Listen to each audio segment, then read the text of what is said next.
नाजरीन, चंद रोज कबल आपने सोशल मीडिया पे कुछ तस्वीर गर्दिश करते हुए देखी, जिसमें एक शख्स मास्क और गुब्बारे बेचने वाले बच्चों को शहर के एक आलीशान रेस्टोरेंट पर खाना खिला रहा है। ये तस्वीर सोशल मीडिया पर टॉप ट्रेंड बन गई और दुनिया भर से लोगों ने इस अमल को खूब सराहा। आइए आज आपकी मुलाकात उस शख्स से करवाते हैं जिसने उन बच्चों को खाना खिलाया और उनसे जानते हैं कि उन्हें ये ख्याल कैसे आया। मुझे जो समझ में आया वो ये चीज़ है कि हम अक्सर जाते थे रेस्टोरेंट्स पे, तो मास्क और गुब्बारे बेचने वाले बच्चे जो है, जैसे हम गाड़ी रुकते थे वो आते थे कि अंकल मास्क ले लें, अंकल आप अपने बच्चों के लिए गुब्बारे ले लें। मुझे ये ख्याल आया कि मैं क्यों ना ऐसे बच्चों की हौसला अफजाई करूं, क्योंकि ये वो बच्चे होते हैं जो इस उम्र में अपने घर का चूल्हा जलाने के लिए निकलते हैं। उनके घर का कोई बड़ा नहीं होता, तो उनकी माँ, उनकी कोई बड़ी बहन उनको इस तरह का छोटा सा कोई सेटअप बना के दे देती हैं ताकि वो रोज़ाना कुछ ना कुछ कमा के लें। मैंने उनके एजाज़ में शहर के अच्छे रेस्टोरेंट पे खाना रखा और अल्हम्दुलिल्लाह जब हमने उसको पोस्ट लगाई, पोस्ट लगाने का मकसद ये था ताकि ये मैसेज कन्वे हो कि आप इन बच्चों को हकारत की नज़र से देखने की बजाय इनकी आप हौसला अफजाई करें। जनूब टीवी की वीडियोस देखने के लिए हमारा चैनल सब्सक्राइब करें और बेल का बटन दबाएं ताकि आप हमारी हर आने वाली वीडियो देख सकें। जी बहुत शुक्रिया। सबसे पहले तो मैं आपका शुक्रिया अदा करूँगा कि आपने टाइम दिया।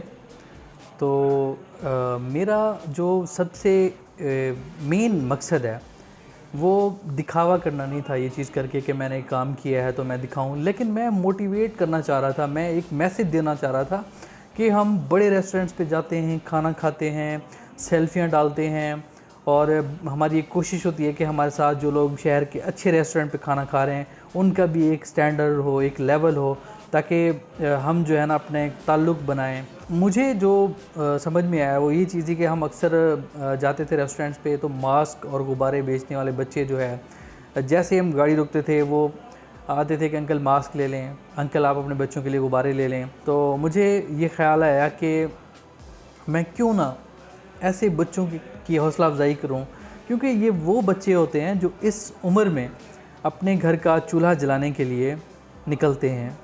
उनके घर का कोई बड़ा नहीं होता, तो उनकी माँ, उनकी कोई बड़ी बहन उनको इस तरह का छोटा सा कोई सेटअप बना के दे देती हैं ताकि वो रोज़ाना कुछ ना कुछ कमा के लें। मैंने उनके एजाज़ में शहर के अच्छे रेस्टोरेंट पे खाना रखा और अल्हम्दुलिल्लाह जब हमने उसको पोस्ट लगाई, पोस्ट लगाने का मकसद ये था ताकि ये मैसेज कन्वे हो कि आप इन बच्चों को हकारत की नज़र से देखने की बजाय इनकी आप हौसला अफजाई करें। असद साहब, माशाल्लाह आपकी काविश जो है वो बहुत अच्छी है, लेकिन मैं आपसे ये पूछना चाहूँगी कि जब आप उन बच्चों को लेके गए रेस्टोरेंट में तो उस वक्त बच्चों की फीलिंग्स क्या थी, उनके जज्बात क्या थे और उनके चेहरे पे जो थे वो क्या तासुरात थे? जी बहुत अच्छा आपने निशानदेही की, सवाल बहुत अच्छा था आपका। सबसे पहले तो उन्हें यकीन नहीं आ रहा था जब मैं बच्चों के पास गया, मैं ख़ुद गया। मैंने कहा शायद उनको ट्रस्ट, बाद बच्चे होते हैं ना, फील करते हैं कि शायद अंकल मजाक कर रहे हैं हमारे साथ। मैंने जब बच्चों को कहा कि बेटा आपके लिए ना खाना हम रखना चाह रहे हैं तो आप हमारे साथ खाना खाएं इस रेस्टोरेंट पे, तो उन्हें पहले तो यकीन नहीं आ रहा था। वो आपस में भी जो है ना सरगोशियाँ करने लगे कि अंकल मजाक कर रहे हैं, इस तरह ये वो। तो मैंने फिर सोचा कि मैं रेस्टोरेंट वालों को ही कहूँ कि वो इनको बुलाएं कि आप जो है ना आज खाना खाएं इधर। तो जब बच्चों को रेस्टोरेंट इंतज़ामिया ने कहा कि आपके लिए खाना रखा गया है इस रेस्टोरेंट में, तो वो बहुत खुश हुए। और कुछ उनमें बच्चे ऐसे भी थे जिन्होंने बाकायदा यानी कि उधर ही अपना वो जो सेटअप था उसको, यानी कि जो समेट के वो घर की तरफ रवाना हो गए, जिनके घर नज़दीक थे।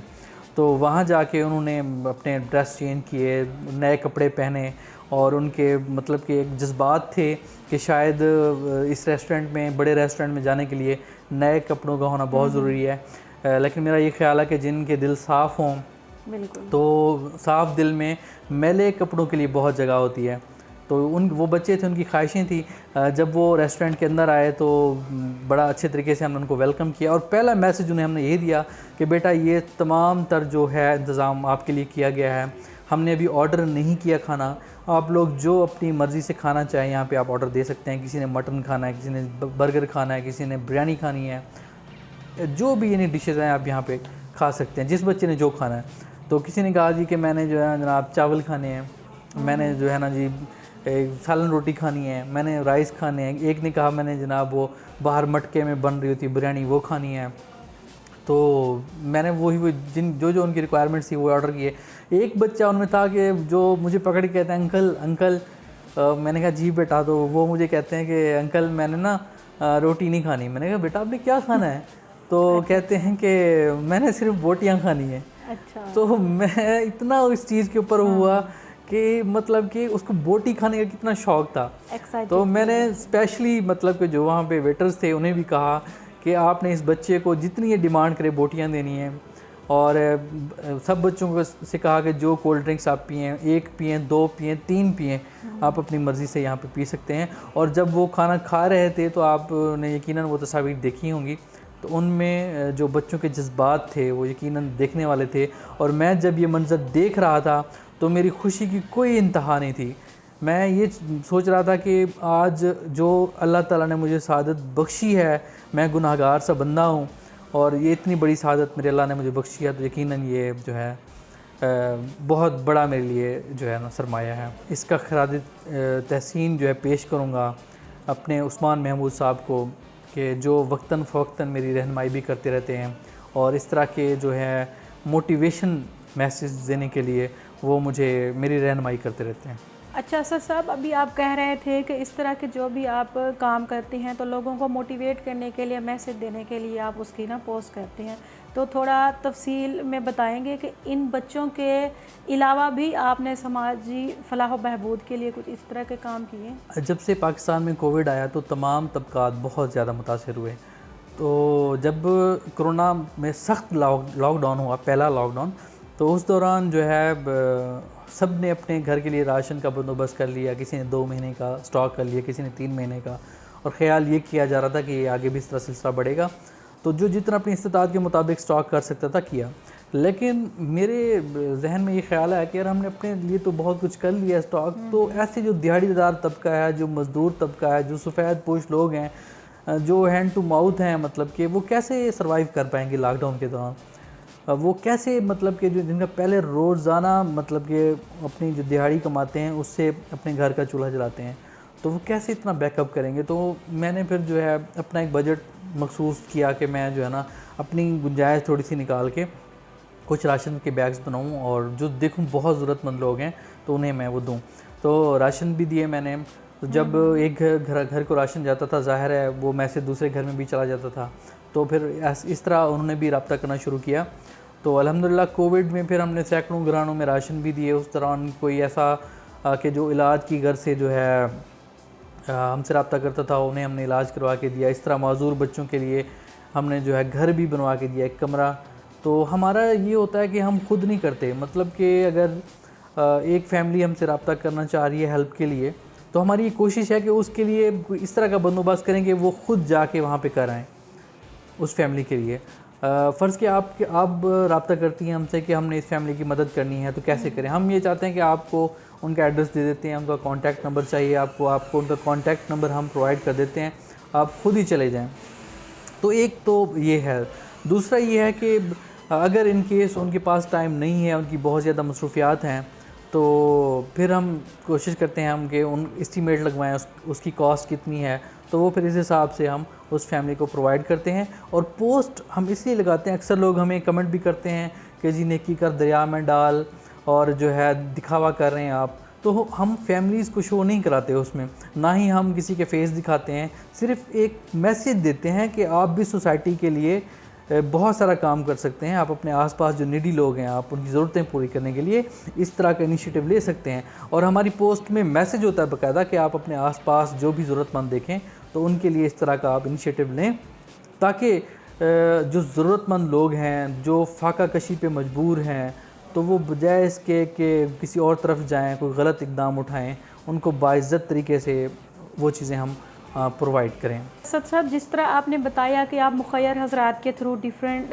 फैमिलीज़ की जो है ना हेल्प राशन के ज़रिए भी और डिफरेंट तरीक़ों से करवा रहे हैं, तो यहाँ पे मैं ये पूछना चाहूँगी कि आप डायरेक्ट उन फैमिलीज़ का एड्रेस या उन फैमिलीज़ के कॉन्टैक्ट नंबर जो हैं वो मुखय्यर हज़रात को क्यों नहीं देते, ताकि वो डायरेक्ट उनसे रब्ता करके उनकी हेल्प आउट कर सकें? जी, बहुत अच्छा आपने सवाल किया कि आप जो है अपनी पोस्ट पे नंबर जो है क्यों नहीं मेंशन करते उस फैमिली का।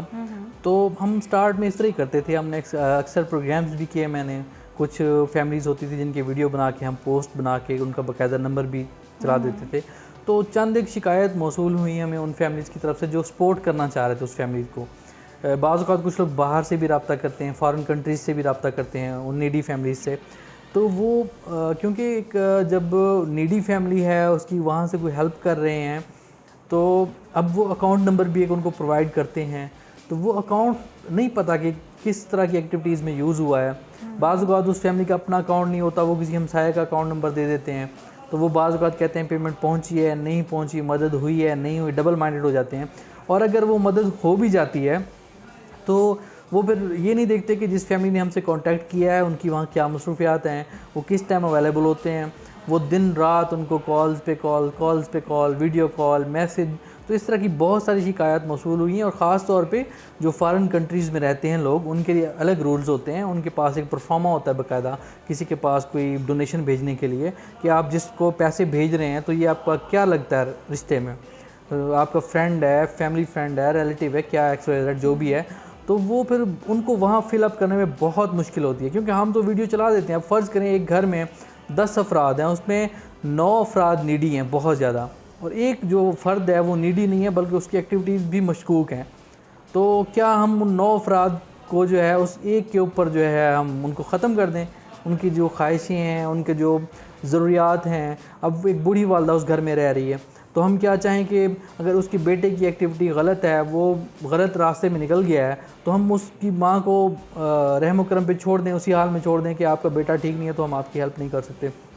तो इसी तरह अगर फ़र्ज़ करें उस माँ जी का नंबर हम उस बेटे का नंबर दे देते हैं, स्क्रीन पे चला देते हैं। अब देखने वाले ने तो यही कहना कि मैंने उनका इंटरव्यू किया है, मैंने पोस्ट लगाई थी, तो जो है ना उन्हें कोई मतलब कि मसला नहीं होना चाहिए। लेकिन जब वो ज़ाहिर है यूज़ करेंगे उस अकाउंट को, तो कल को खुदा ना करे किसी एक्टिविटीज़ में वो इन्वॉल्व पाया गया तो उनके लिए बहुत बड़ा मसला होता है। तो इसीलिए हम चाहते हैं कि अपना नंबर हम देते हैं, जो हमसे रब्ता करता है हम कहते हैं ये फैमिली है, एड्रेस उस वक्त बताते हैं उनको, और ख़ुद जाके मॉनिटर करते हैं कि वाकई इनका काम हो गया है और जिस ज़रूरत के लिए उनको नीड थी उनकी वो पूरी हुई है या किसी और चीज़ में उन्होंने ये पेमेंट लगाई है। तो इसीलिए एक प्रोसेस है ताकि जो लोग हमारे ऊपर बहुत ज़्यादा ट्रस्ट करते हैं उनके एतमाद को ठेस ना पहुँचे और जिस मकसद के लिए हमने पोस्ट लगाई है वो मकसद जो है ना वो पूरा हो। माशाल्लाह ज़बरदस्त, बहुत अच्छा। असद साहब, जिस तरह आप माशरे की फ़लाह व बहबूद के लिए काम कर रहे हैं, तो आगे फ्यूचर प्लान्स क्या हैं कि अपनी इन सोशल एक्टिविटीज़ को आप आगे भी कंटिन्यू रखना चाहेंगे? बहुत अच्छा सवाल किया आपने कि देखें कि इंसान जब इस धरती पे आया है तो या तो ये हो कि आपकी बहुत ज़्यादा ज़िंदगी है, आपने बहुत ज़्यादा जीना है, आपने मरना ही नहीं है, तो फिर तो आप जो है ना अकड़ के चलें, आप फिर कुछ सोचें ही ना किसी के लिए, आप अपने पेन किसी के लिए ना लें। जब हम एक मखसूस ड्यूरेशन के लिए आए हैं यहाँ पे, तो हमें ये चाहिए कि जितना ज़्यादा से ज़्यादा हो सके हम आसानियाँ बाँटें। अगर किसी की तकलीफ़ हम कम कर सकते हैं और इस्तात रखने के बावजूद भी हम नहीं करते, तो यकीनन ये अफ़सोस की बात है। और हम चलें यहाँ पे तो किसी को जवाब नहीं दे सकते, लेकिन आगे भी एक ज़ात है जो हमसे पूछेगी इस बारे में और हक़ूक़ुल इबाद के बारे में। अल्लाह ताला अपनी इबादत में तो ये है कि कहीं ना कहीं अगर हम लापरवाही कर जाते हैं तो वो ज़ात बेशक माफ़ करने वाली है, मगर जो हक़ूक़ुल इबाद है इसका जवाब हम सब ने ज़रूर देना है। तो इंशाल्लाह मुस्तक़बिल में भी जो है मैं इसके ऊपर इंशाल्लाह एक अच्छा लाएअमल तय करके इसको इंशाल्लाह आगे जारी रखेंगे और जितना ज़्यादा हो सकेगा सोसाइटी के पसमानदा तबके के लिए इंशाल्लाह हम करेंगे काम। और भी बहुत सारे लोग हैं जो इस मिशन में हमारे साथ जुड़ रहे हैं, तो हम सब मिल के जितना ज़्यादा हो सकेगा सब के लिए आसानियाँ बाँटेंगे।